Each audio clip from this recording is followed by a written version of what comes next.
NEET के syllabus में 50% part biology का पार्ट है और अगर हम इस पार्ट को इंटेलिजेंटली प्रिपेयर करें तो हम आसानी से 340 प्लस मार्क्स बायो में ले सकते हैं। पर बायो की प्रिपरेशन करते समय कुछ इश्यूज हैं जिन्हें हम फेस करते हैं कि जैसे सिलेबस बहुत ज़्यादा है, इतना ज़्यादा सिलेबस कैसे रिटेन होगा एंड इतने सारे एग्जाम्पल्स हम कैसे याद रख पाएंगे। कई बार क्वेश्चंस में इतनी क्लोज चॉइसेस आ जाती हैं कि हम करेक्ट ऑप्शन को आइडेंटिफाई नहीं कर पाते। एंड एनसीईआरटी का क्या रोल है, तो आज हम एक एक करके इन इशू पे बात करेंगे और हम इसे कैसे रिजॉल्व कर सकते हैं इस बात को थोड़ा समझेंगे। तो हम पहले पॉइंट पे, पहले इशू पे आते हैं कि how to cover such a vast syllabus. तो देखो, एक बात जो बड़ी इम्पॉर्टेंट है कि आप बिल्कुल भी इस टेंशन में नहीं आओगे कि सिलेबस बहुत ज़्यादा है। आप एक एक करके चैप्टर उठाओगे, उनको याद करोगे। फॉर एग्जाम्पल कि हमारे 40 चैप्टर्स हैं, आपने चैप्टर नंबर 1 को लिया, इस चैप्टर को आपने थॉरोली स्टडी किया और जब आप इस चैप्टर को स्टडी कर रहे हो तो आप अपने दिमाग से ये निकालोगे कि अभी बड़े सारे चैप्टर्स हैं जो मुझे याद करने हैं। आपकी कंसंट्रेशन सिर्फ चैप्टर नंबर 1 पर ही है और यही सोचना है कि चैप्टर नंबर 1 ही एग्जाम में आना है और इसे मैं 100% अपने ग्रिप में लूं, इसे याद करूं। इस चैप्टर का कोई भी पार्ट ऐसा ना हो जो पार्ट मेरे से छूट जाए। आपने चैप्टर नंबर 1 को थॉरोली प्रिपेयर किया, अब आप चैप्टर नंबर 2 पे आए। अब आपके सामने सिर्फ चैप्टर नंबर 2 ही है और कोई चैप्टर आपके दिमाग में नहीं है। आपने चैप्टर नंबर 2 के सिलेबस को थॉरोली याद किया कि कोई भी ऐसी लाइन, कोई ऐसा पॉइंट, कोई ऐसा एग्जाम्पल जो सिलेबस में है इस चैप्टर के, वो कहीं छूट ना जाए। आपने थॉरोली चैप्टर नंबर 2 को याद किया, तैयार किया। इस तरह से आप चैप्टर नंबर 3, 4, 5, 6 करते चले जा रहे हो।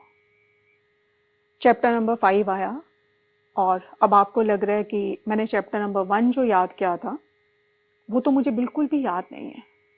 अब मुझे उस बात की चिंता होती है। पर ऐसा नहीं है कि आपको चैप्टर नंबर 1 याद नहीं है, वो आपको याद है, पर उसकी मेमोरी थोड़ी इस समय फेड हो गई है। कोई बात नहीं, हम पीछे नहीं देख रहे, हम जिस चैप्टर पर हैं इसी चैप्टर को हम पूरी कंसंट्रेशन से इसको हम तैयार कर रहे हैं। अल्टीमेटली हमने हर चैप्टर को थॉरोली स्टडी करते हुए अपने सारे चैप्टर्स को फिनिश किया। अब हम रिवीजन पे आएंगे। हम चैप्टर नंबर 1 पे वापस आए। अगर पहले हमने चैप्टर नंबर 1 को याद करने में अगर 3 दिन लगाए हैं, तो अब ये चैप्टर आपको 1 दिन या हो सकता है आधे दिन में याद हो जाए। आपने चैप्टर नंबर 1 रिवाइज किया, कहीं कुछ याद होने में मुश्किल हो रही है, उसको थोड़ा ज़्यादा टाइम दिया आपने। फिर आप चैप्टर नंबर 2 को रिवाइज किया। आपको चैप्टर नंबर 2 रिवाइज करने में पहले याद करने में टाइम लगा था, अब ये कम टाइम में आपको याद हुआ। करते हुए हमने अपनी पहली रिवीजन को खत्म किया। अब हम सेकेंड रिवीजन पर आए। हमने दोबारा से चैप्टर नंबर 1 को लिया। अब चैप्टर नंबर 1 ऑलरेडी हम 2 बार याद कर चुके हैं। अब चैप्टर नंबर 1 शायद हमें 3-4 घंटे में याद हो जाएगा। उसी तरह से हर चैप्टर जब सेकेंड रिवीजन से गुजर रहा है तो आपका टाइम कम होता जा रहा है। आप कम टाइम में उस चैप्टर को जो है वो याद करते चले जा रहे हो। आप नेक्स्ट रिवीजन पर आए और कम टाइम लगा, कॉन्फिडेंस इंक्रीज हो रहा है कि मुझे अब चैप्टर नंबर 1, 2, 3, 4 सारे चैप्टर्स कुछ कुछ तो याद है। हम एक और रिवीजन पर आए। सो इस तरह से जब हमने 5-6 रिवीजन्स हमारी हो गई तो अब हमें हर चैप्टर का काफी ज्यादा पार्ट याद है। अब आप हर चैप्टर पर या अपने एक सिलेबस पर ग्रिप को फील करोगे। So it is very important कि अगर हम इस टेंशन से निकलें कि बहुत ज्यादा सिलेबस है और हम पर्टिकुलर चैप्टर, इंडिविजुअल चैप्टर को थॉरोली याद करते हुए उनको रिवीजन्स के थ्रू गुजारते चले जाएं, तो 5-6 रिवीजन्स में आप पूरे सिलेबस पर एक ग्रिप फील करोगे और यही हमें चाहिए। हमें कॉन्फिडेंस आएगा कि हाँ, मुझे ना सिलेबस अब आता है। अब हम सेकेंड इशू पे आते हैं कि अब ये जो सिलेबस है, इतना ज़्यादा सिलेबस, अब ये हमें कैसे याद रहेगा, हम इसे कैसे रिटेन रख पाएंगे। जब आपने चैप्टर नंबर 1 पढ़ा और जब आपने चैप्टर नंबर 1 को रिवाइज किया था तो आपने अपने नोट्स बनाए हैं और ये ध्यान रखना है आपको कि चैप्टर नंबर 1 से रिलेटेड जो भी नोट्स हैं, जो भी मटेरियल है, वो आपका एक ही जगह पर है। आप चैप्टर नंबर 1 जब रिवाइज कर रहे हो, जब आप चैप्टर नंबर 1 जो है उसको याद कर रहे हो, तो आपको 10 बुक्स नहीं खोलनी है। आपने चैप्टर नंबर 1 से रिलेटेड जितना मटेरियल है वो सारा मटेरियल आपके पास एक ही नोटबुक में है। आपको सिर्फ उस नोटबुक को खोलना है और उसमें आपने उस चैप्टर नंबर 1 को रीड कर लेना है। इसी तरह से हर चैप्टर का जो भी नोट्स आपने प्रिपेयर किए या जो नोट्स आपको प्रोवाइड किए गए वो एक ही जगह पर हैं। ऐसा नहीं है कि चैप्टर नंबर 1 का कुछ पार्ट इस नोटबुक में है और कुछ पार्ट अभी तो मैं वो तो किसी बुक है उसमें से पढ़ूंगा, या ये कुछ पार्ट जो है ये मैं एनसीईआरटी से पढ़ूंगा। ऐसा नहीं। आपने पर्टिकुलर चैप्टर में जो कुछ भी पढ़ना है वो सब कुछ आपके पास एक ही जगह पर एक ही नोटबुक में होना चाहिए। ये आपके काम को बहुत आसान करेगा। आपको टेंशन नहीं रहेगी कि इसके अलावा भी कुछ है जो मुझे और पढ़ना है, तो आप इस टेंशन से बरी हो जाओगे। अब बायो में बहुत सारा पार्ट ऐसा है जो कंसेप्चुअल है। Animal physiology, plant physiology, genetics है, बायोटेक्नोलॉजी है, ये तो सारा कंसेप्चुअल पार्ट है ना। तो कंसेप्चुअल पार्ट को हमें क्रैम नहीं करना, हमें रट्टा नहीं मारना, हमें उसको अंडरस्टैंड करना है। हमें कंसेप्चुअल पार्ट को अंडरस्टैंड करते हुए ही याद रखना है। मतलब अगर आपने एक बार ईटीसी कंसेप्चुअली याद किया है तो ईटीसी क्यों भूलेगा आपको? अगर आपने एक बार RNAi टेक्निक को याद किया हुआ है तो वो क्यों भूलेगी आपको? वो तो कंसेप्चुअल पार्ट है, वो नहीं भूलता आपको। फिर कौन सा पार्ट आपको भूलता है? बायो में वो पार्ट जो कि फैक्चुअल है, जहां पे आपको फैक्ट्स को याद करना है। तो ये जो बायो का फैक्चुअल पार्ट्स हैं, जहां पे हमें फैक्ट्स को याद करना होता है, इसको हम कैसे याद रख पाएं और कैसे जल्दी याद कर पाएं, इंपॉर्टेंट है। तो हम टेबल्स बनाएंगे। फॉर एग्जाम्पल अपटिंगटम प्लांटी, जिसमें एल्गी, ब्रायोफाइट, टेरिडोफाइट, जिम्नोस्पर्म्स। तो हमने एक टेबल बनाया। वो टेबल सिर्फ एल्गी का टेबल है। उस टेबल में हमने green algae, brown algae, red algae, तीन आपके कॉलम्स आ गए। अब आप जनरल फीचर्स को कंपैरिजन में ले लो, मतलब कि पिगमेंट आ गया, रिजर्व फूड का टाइप आ गया, vegetative reproduction, asexual, sexual reproduction and examples. आपके पास एक टेबल में पूरी एल्गी खत्म हो गई। अब आपने एक बार थॉरोली पढ़ा था पूरी एल्गी को, आपके पास उससे, और एल्गी खत्म होने के बाद आपने ये टेबल बनाया, वहीं पर टेबल है जहां पे आपके नोट्स हैं। एल्गी खत्म होने के बाद आपने ये टेबल बनाया।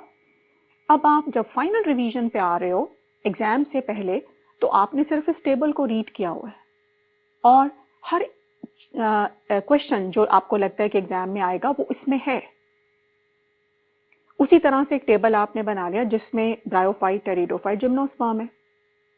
आपने जनरल फीचर्स का एक कंपैरिजन लिखा हुआ है कि इसमें प्लांट डोमिनेंट जो बॉडी है वो गैमीटोफाइट है, तो इसमें स्पोरोफाइट है, इसमें स्पोरोफाइट डिपेंडेंट है तो इसमें गैमीटोफाइट डिपेंडेंट है, तो इसमें दोनों इंडिपेंडेंट है। मतलब ऐसे जो भी जनरल फीचर्स का एक कंपैरिजन। और उसके बाद टेरिडोफाइट में क्या एग्जांपल्स हैं, ब्रायोफाइट के एग्जांपल्स, जिम्नोस्पर्म्स के एग्जांपल। तो आप कभी भूलोगे ही नहीं कि सेल्विनिया जो है वो जिम्नोस्पर्म है या क्या है। आप कभी भूलोगे नहीं कि पॉलीसाइफोनिया जो एल्गी है, ब्रायोफाइट, टेरिडोफाइट या जिम्नोस्पर्म है, वो क्या है। तो आपको टेबल्स बना लेने हैं। कितना आसान है देखो फंजेई को याद करना।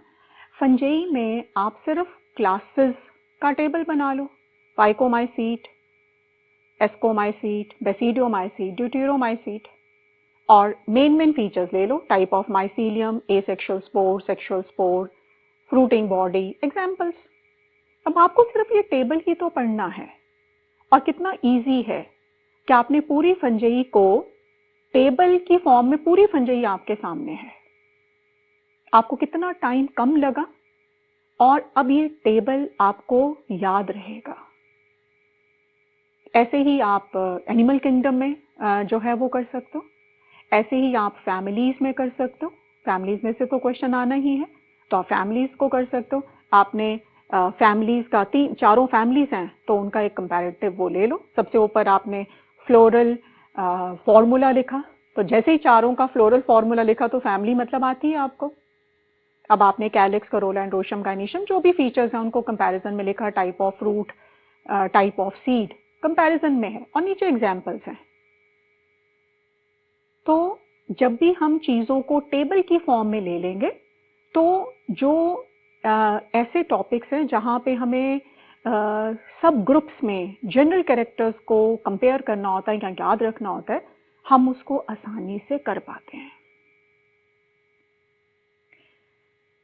अब इकोलॉजी है ना, तो उसमें जैसे प्रोटोकॉल्स हैं, या फिर एक्ट्स हैं, या फिर अर्थ समिट, या फिर जो भी समिट्स हैं, तो आप इसका एक टेबल ही बना लो, आप इसका एक चार्ट टाइप बना लो। तो इकोलॉजी में जितने ऐसे प्रोटोकॉल्स या समिट्स हैं या जो भी एक्ट्स हैं, आपने उनको लिखा हुआ है। उसके आगे आपने उसका ईयर लिखा हुआ है, और उसके आगे उसका रोल लिखा हुआ है कि ये ओजोन डिप्लीशन के लिए है या जो भी है, एनवायरनमेंट पॉल्यूशन कंट्रोल के लिए है। कितना आसान है, क्योंकि ऐसा हो सकता है ना कि कोई एक क्वेश्चन इन सारे सबमिट्स और इनमें से कोई एक आ जाए, क्योंकि बड़े सारे 8-10 जो भी सबमिट्स हैं, हमें ईयर याद करना है और वो किसके लिए बने हैं, है ना, तो आप उनको याद रख सकते हो। अगला इशू, बड़े सारे एग्जाम्पल्स हैं जी, कैसे याद करें? मॉर्फोलॉजी में इतने सारे एग्जाम्पल्स हैं, कैसे इनको याद करें? ये जितने एग्जाम्पल्स होते हैं ना, इन एग्जाम्पल्स को देखो, आपको एक बार तो याद करना ही पड़ेगा, मतलब आपको याद तो करना ही है। और जितनी बार आप इन चैप्टर की रिवीजन से गुजर रहे हो, आपको ये एग्जाम्पल आप दोबारा से पढ़ते चले जा रहे हो। एक तो आप रिवीजन में इनको पढ़ ही रहे हो, पर फिर भी हमें डर लगता है कि नहीं ये ना भूल जाएगा।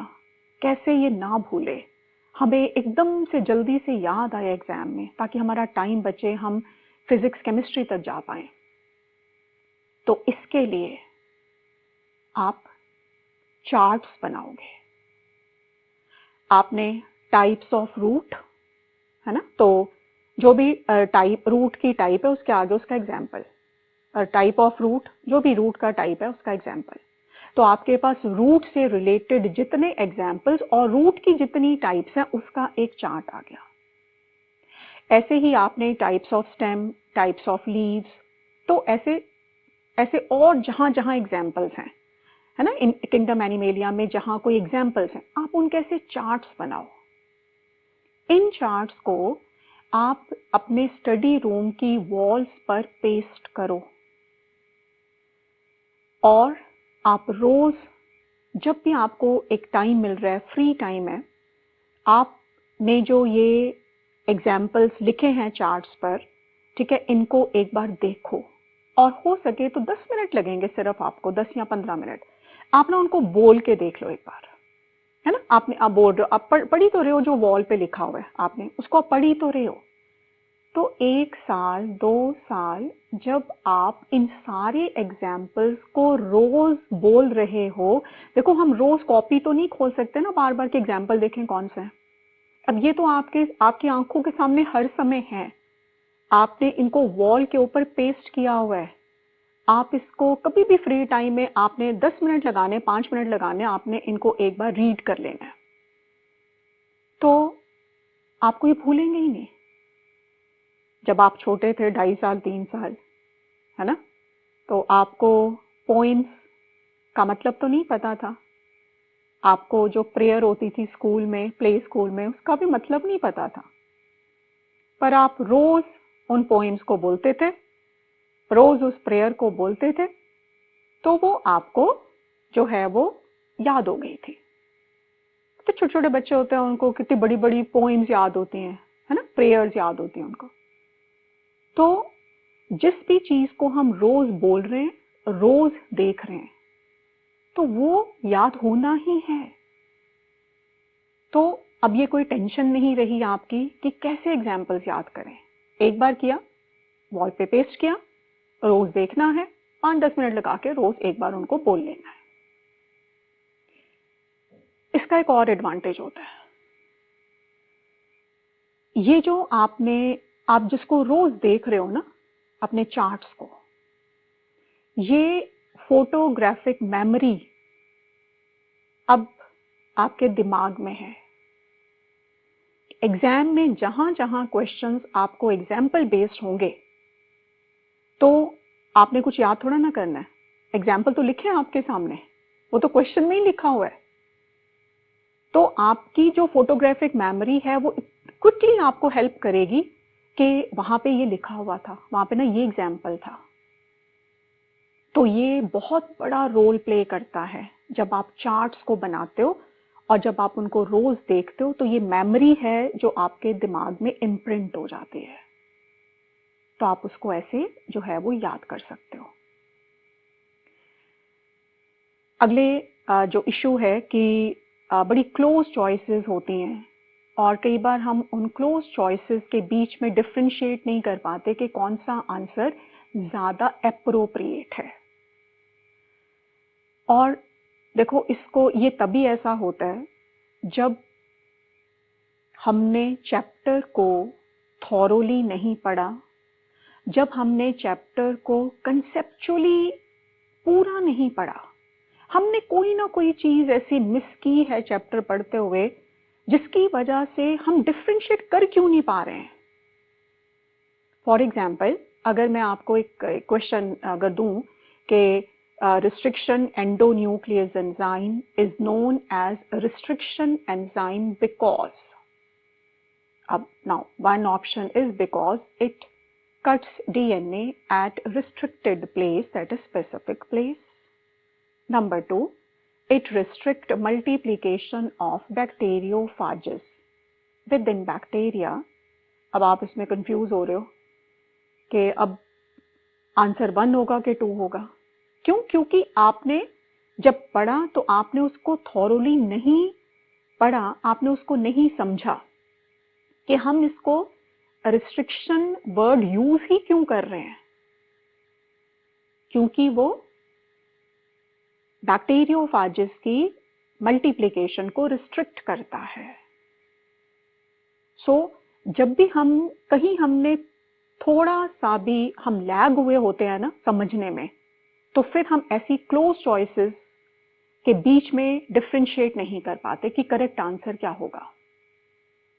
अब जैसे कॉमन क्वेश्चन आते हैं कई बार कि which of following is lysine rich crop, है ना, तो व्हीट, राइस, मेज, कुछ और भी आ गया। अब हमने तो जी मेज के एग्जाम्पल्स पढ़े हुए हैं कि ये जो रतन या शक्ति है ये तो it is rich in lysine. अब हम फटाक से आंसर करते हैं मेज, पर मेज तो लाइसिन डेफिशिएंट पढ़ा था ना आपने तो मेज की कुछ वेराइटीज हैं जिनको पढ़ा था कि उनको बनाया गया है लाइसिन रिच। पर क्योंकि आपने जब इस पार्ट को पढ़ा तो आपके दिमाग ने उस चीज पर फोकस नहीं किया कि सारा मेज थोड़ा ना लाइसिन रिच है, उसकी तो कुछ वेराइटीज हैं जिनको लाइसिन रिच बनाया गया है।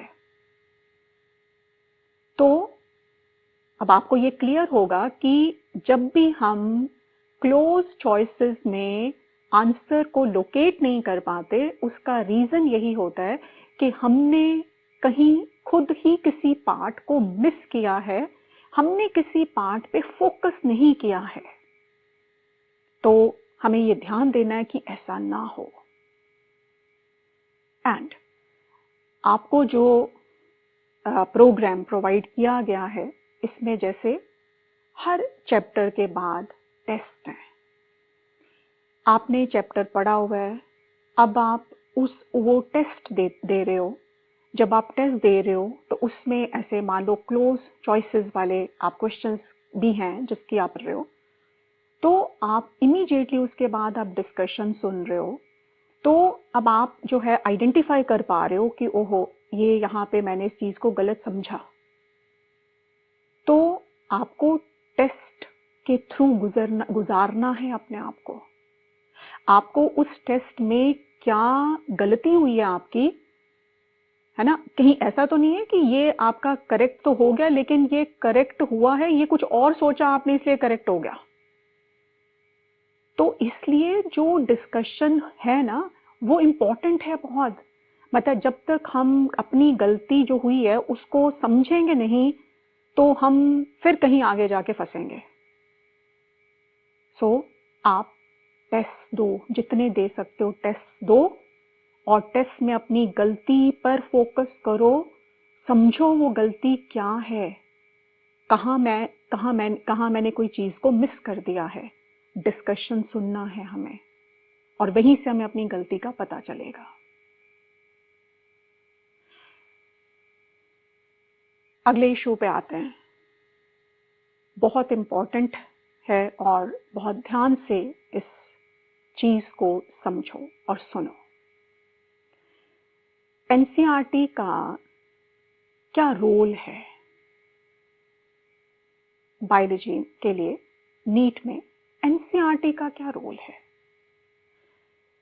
क्या सिर्फ एनसीईआरटी कर लेने से मेरा सिलेक्शन हो जाएगा? क्या सिलेबस सिर्फ एनसीईआरटी से ही आता है?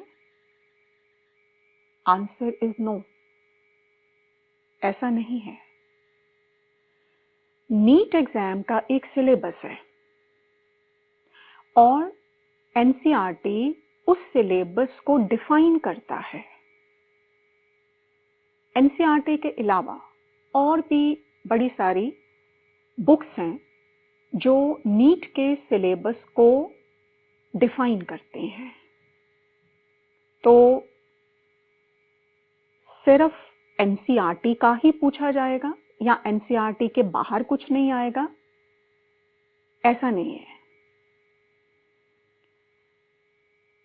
हम ऐसा क्यों बोलते हैं कि एनसीईआरटी को पढ़ना जरूरी है, उसका एक ना रीजन है बायो में।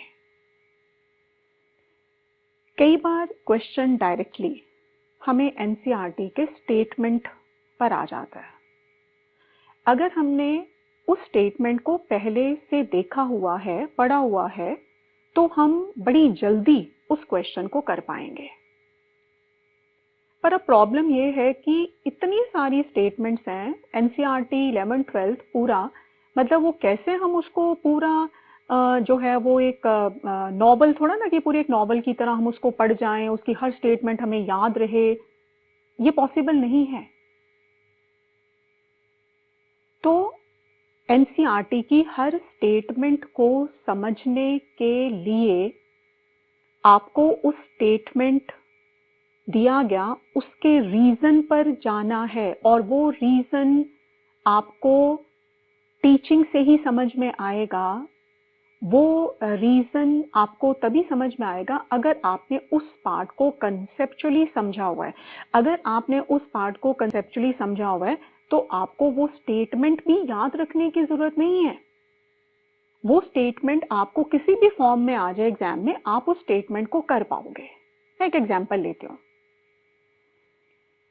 मतलब कि अगर हमें बायोटेक्नोलॉजी में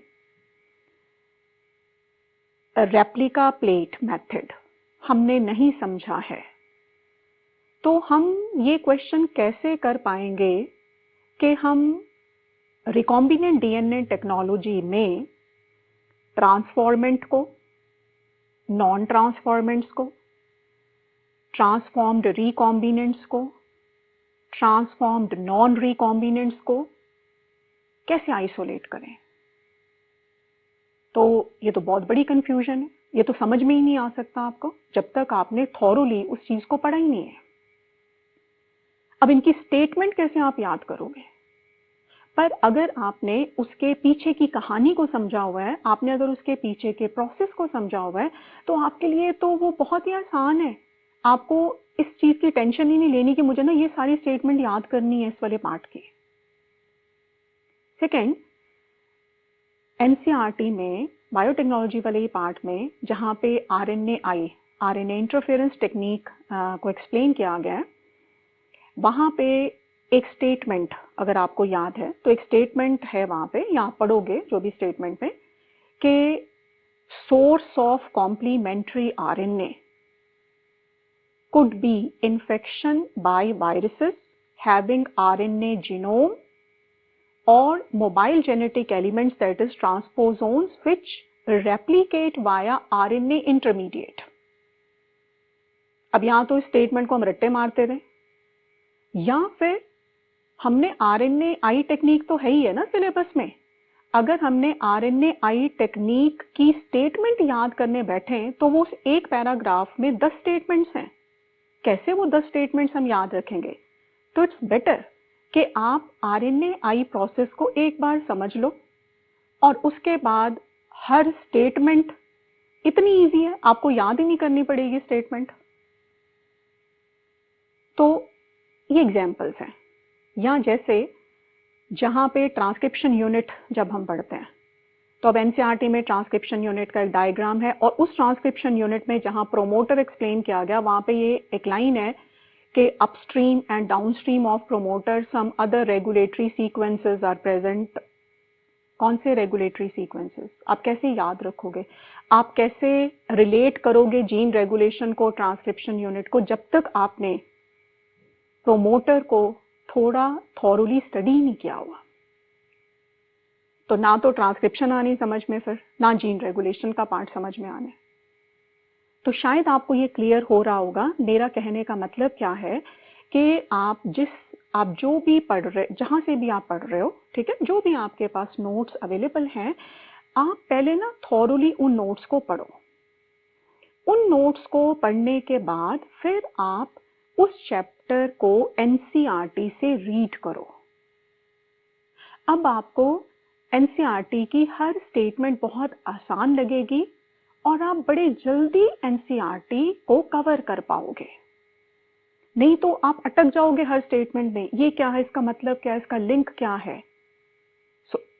इसलिए टीचिंग इज एसेंशियल एंड आपके जो कंसेप्चुअल थॉरो नोट्स हैं वो बहुत इंपॉर्टेंट रोल प्ले करेंगे कि आप एनसीईआरटी को कैसे समझो।